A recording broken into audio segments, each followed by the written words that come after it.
Hello students, myself Professor Hiral Bhausar from Raffel College, Vapi, and I am going to teach you subject environmental science. In last session, we discussed the biogas. We discussed about the biogas, that is the importance of biogas in India. Now, in today's session, we discuss the three topics. First, the dangers of use of nuclear energy, benefits from the development of the means of solar energy, and energy crisis and energy conservation. Okay, sure. First point, that is the dangerous use of nuclear energy. How the use of nuclear energy is dangerous for us on the earth.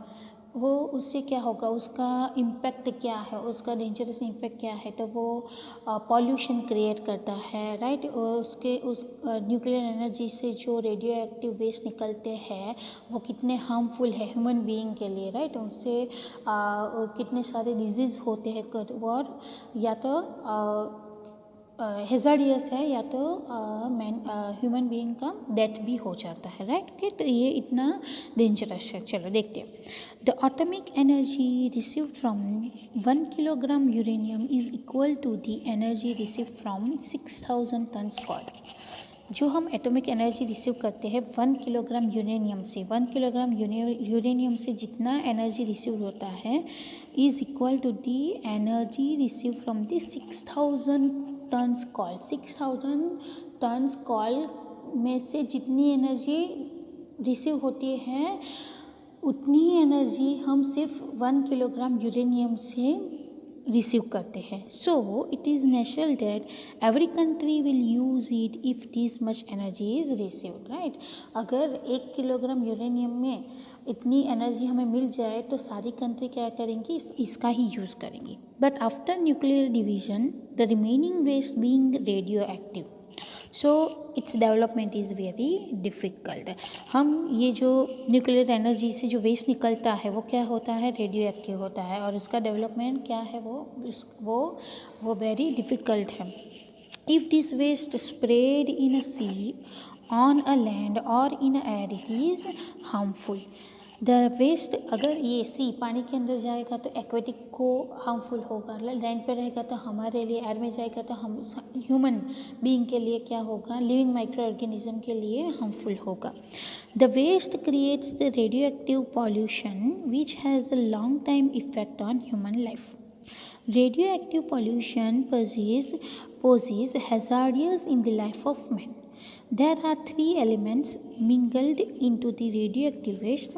और radioactive waste के अंदर 3 element है, ये सारे chemical element है। These are strontium 20, caesium 137 and uranium 239। Radioactive rays damage digesting machinery of mankind. Hence we use the symptoms of physical weakness, fever, diarrhea, paralysis and cancer. Radio active से कौन से disease होंगे, तो उससे कौन से symptoms देखने को मिलेंगे, तो physical weakness, fever, diarrhoea, paralysis, cancer. It also damage the central nerve system. Central nerve system means जो related to brain and spinal cord से होती है। ब्रेन ही है हमारी जो पूरी बॉडी को फंक्शनिंग करता है। And sometimes kills the man, so atomic energy is to be used carefully, right. Atomic energy में से जो वेस्ट निकलता है वो उसका इम्पैक्ट अर्थ पे क्या होता है, नेगेटिव इम्पैक्ट होता है एनवायरनमेंट के ऊपर, राइट। तो इसका यूज़ करना बहुत ही डेंजरस है। Now the next point is benefits from the development of the means of solar energy. Solar energy से क्या बेनिफिट है, हमारे पास तो वैसे ये सारे एनर्जी सोर्सेज है, जैसे कि ये एटॉमिक एनर्जी है, मिनरल ऑयल में से हम एनर्जी प्रोड्यूस करते हैं वो है, तो फिर सोलर एनर्जी क्यों, वो इसका बेनिफिट क्या है। तो ये जो सारे जो एनर्जी सोर्स है उसमें पॉल्यूशन ज़्यादा होता है, नेगेटिव इम्पैक्ट रहता है एनवायरनमेंट पे, जबकि सोलर एनर्जी क्या है, वो पॉल्यूशन फ्री है। हमें डायरेक्टली सन का जो सनलाइट होता है उसका यूज़ करके उसको प्रोड्यूस करना है, तो वो इको फ्रेंडली हो जाएगा, राइट। ओके, चलिए देखते हैं क्या है इसके benefit. Solar energy is used in solar cooker, refrigerator etcetera. The use of solar energy is essential in India since India gets the sunshine for a major part of a year. In energy resources, coal, mineral salts and natural gas are limited. ये जो सारे energy resources है, call, mineral oils and natural gas, वो limited form में. The use of call causes the pollution. We get the unlimited energy from the nuclear reactor, but the remains after the use, the radioactive waste has many harmful effects and it also causes the pollution. Among all these energies, solar energy is harmless and does not cause the pollution. It is unlimited and regular. The means of solar energy are economically cheap also, right? तो solar energy हमारे लिए beneficial है क्योंकि हमारे यहाँ पूरे साल में 10 मंथ तक तो सन रहता ही, सनलाइट रहती है, राइट. तो हम इससे बहुत सारी एनर्जी प्रोड्यूस कर सकते हैं और उसको हम स्टोर भी कर सकते हैं, राइट. ओके, चल the next point and that is your last topic of energy resources, that is energy crisis and energy conservation. Energy की क्राइसिस हो गए हैं, राइट, और उसको हम कंजर्व कैसे कर सकते हैं. Energy plays a key role in the development of nation. No development is imaginable without the aid of energy. Energy के बिना हम डेवलपमेंट इमेजिनेशन कर सकते नहीं है, because electricity is the main, उसके बिना कुछ भी हो नहीं सकता. In the name of development, human activities have become more and more energy intensive as its utility is found almost in every segment of human life. The main sectors being household and service, transport, industry and electricity. कहाँ पे है ये sector जहाँ पे electricity use होता है, energy use होती है. The house hold and services, transport, industry and electricity, जहाँ पे एनर्जी का यूज़ होता है. While the material resources can be recycled, जो मटीरियल रिसोर्सेज होते हैं उसको आप रिसाइकल कर सकते हो, but energy can not be recycle. Energy को आप रिसाइकल नहीं कर सकते हो. Hence the continuous supply of energy becomes necessary. Energy का कंटिन्यूस सप्लाई हमारे लिए नेसेसरी है. For meeting this demand of continuous supply of energy, fossil fuel like coal, oil and natural gas etc. and other resources like biomass are subjected to maximum exploitation. हमें continuous energy का use करना है, supply चाहिए, उसकी demand है. इसीलिए जो fossil fuel है, जैसे कि ये डीजल, पेट्रोल, क्योंकि व्हीकल दिन ब दिन अगर पॉपुलेशन बढ़ेगा तो उसकी परचेसिंग भी उतनी ही बढ़ेगी और उसका यूज़ भी इतना बढ़ेगा. अगर व्हीकल आपने लिया है ट्रांसपोर्टेशन के लिए, पेट्रोल डीजल का यूज़ भी बढ़ेगा, राइट. तो ये जो सारे रिसोर्सेज है वो धीरे धीरे क्या हो रहा है, उसका मैक्सिमम एक्सप्लॉइटेशन हो रहा है. और अगर इसका एक्सप्लॉइटेशन होगा, वो ज़्यादा से ज़्यादा यूज़ होगा, राइट, तो वो धीरे धीरे डिप्लेट हो जाएगा, राइट, डिक्रीज हो जाएगा, ख़त्म हो जाएगा. As a result the resource of non replenishable fossil fuels infinite are found to be rapidly depleting. Additionally, the burning of fossil fuels have caused the serious air and water problems. अगर ये हम fossil fuel को बंद करेंगे तो उससे क्या होगा, एनवायरनमेंट पे नेगेटिव इफ़ेक्ट होगा. वो वाटर में भी एयर और वाटर दोनों पॉल्यूशन क्रिएट करेगा. Damaging the hydrological system means water cycle, उसको डैमेज करेगा, राइट. प्रिसिपिटेशन, एवापोरेशन, उसमें प्रॉब्लम क्रिएट करेगा, राइट. तो वाटर साइकिल में प्रॉब्लम होगा. The biomass has been also found to be depleting at an alarming rate. Biomass भी अभी deplete हो रहा है, बट अगर हम उसको स्टोर करें तो वो इतना डिप्लेट नहीं होगा. अगर हम ये जो वेस्ट रहता है उसका यूज़ करके ज़्यादा से ज़्यादा अगर बायोगैस प्रोड्यूस करें तो हमारे लिए वो रिन्यूएबल है, जो ख़त्म हो जाएगा उसके बाद भी हम उसको रिन्यू कर सकते हैं, बट वो सब जगह पे यूज़ नहीं होता है वो गैस का. All these factors have lead to the creation of major problem termed as a energy crisis. The evidence of the fact that the world is facing an energy crisis first come to notice of the people in the year 1973. 1973 में people ने notice किया था कि अभी energy crisis start हो गया है, right. उन लोगों ने नोटिस किया कि एनर्जी की क्राइसिस हो गई. Thereafter it has remained an ever dominating issue before the world. This energy crisis is a global problem. It is not a problem only for our country. हमारे country के लिए ये problem नहीं है. Now, to use the energy resources, how to conserve them are the major questions facing the world.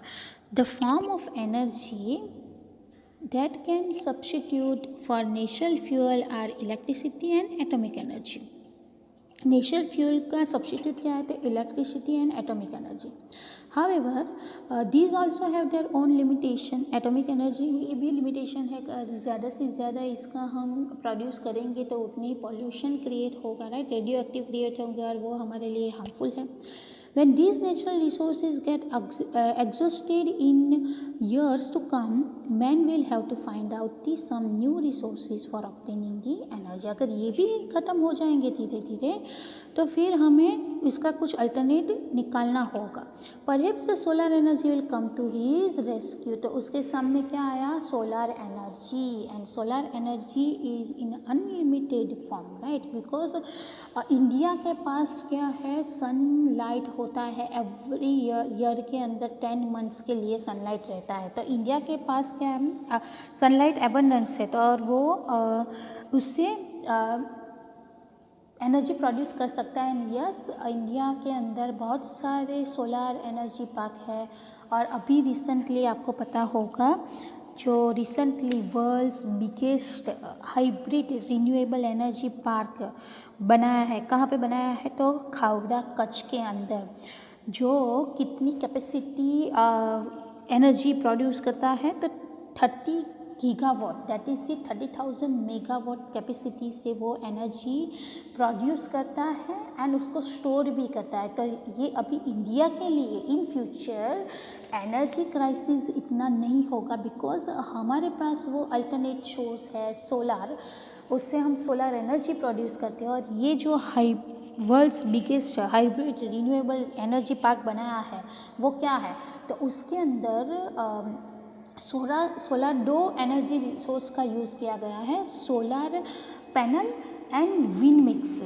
ये दोनों चीज़, ये दोनों विंड मिल से एंड सोलर पैनल से एनर्जी प्रोड्यूस करेंगे और उसकी कैपेसिटी है 30 गीगावाट, राइट. और उनका एम है कि 2030 तक उसको 450 गीगावाट तक ले जाना है. ये उनका एम है फ्यूचर में, राइट. तो अभी इंडिया के अंदर हमने वो जो सारे एनर्जी सोर्सेज है, natural gas, crude oil, minerals, atomic, उस सब के सामने अल्टरनेट सोर्सेज सोलर एनर्जी आ गया है, राइट. और उसका डेवलपमेंट भी इंडिया के अंदर हो रहा है और वो लोग स्टोर भी हुआ. तो इन फ्यूचर इतना क्राइसिस एनर्जी का होगा नहीं, राइट. ओके. तो और आपको ये भी पता होगा कि ये हाइब्रिड रिन्यूएबल एनर्जी पार्क तो हुआ world's biggest hybrid renewable energy park.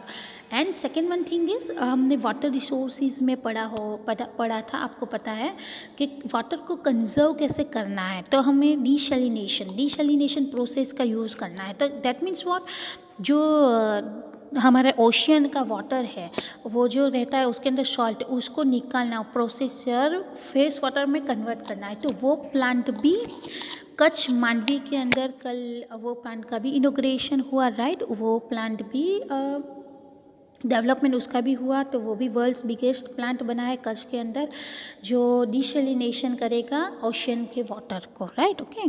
तो इंडिया के अंदर इतने एनर्जी क्राइसिस नहीं है. ओके.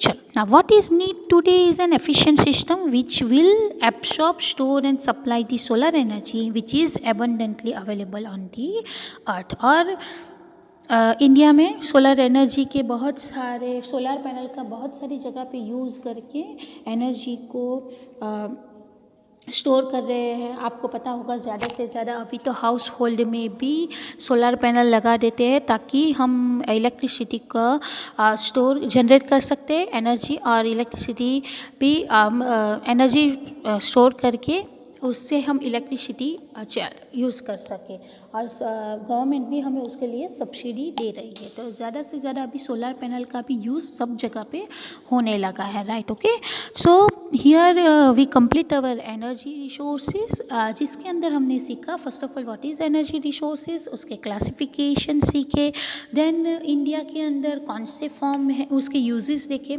इंडिया के अंदर कौन से एनर्जी रिसोर्सेज है वो हमने देखा, देन उसके बाद देखा biogas, biogas is an alternate source, then next topic उसके बाद आज हमने देखा कि जो dangerous of use of nuclear energy, benefits from the development of the solar energy, and energy crisis and energy conservation. Okay, now only one resource is left in this chapter, that is the food resources, that we have discussed in the next session. Till then, stay happy, stay safe, stay fit. Goodbye. Thank you.